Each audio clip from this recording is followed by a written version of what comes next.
मेरी मजबूरी है। को 90 साल पाकिस्तान जो बने ना वो 16-17 साल की उम्र, तो 90 साल की उम्र हो चली कि किस वजह ना धक्के करना कि ना टाइम पर चलो चाह पानी को हांडी जोगे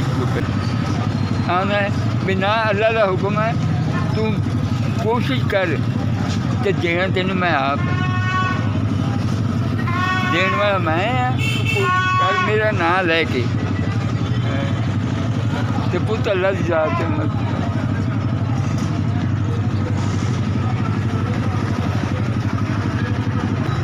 तुरिया मैं तुरी जाता आ गोडे दर्द करते हाँ आवे गोडे से बहुत सोच पी गोडा दर्द कर रहा है तू पुत्र है आवे मजबूरी मजबूरी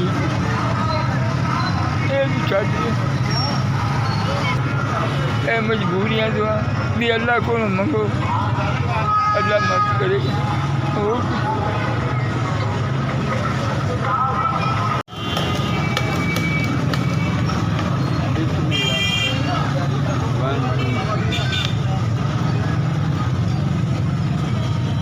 साढ़ा बच्चा है बहुत बहुत शुक्रिया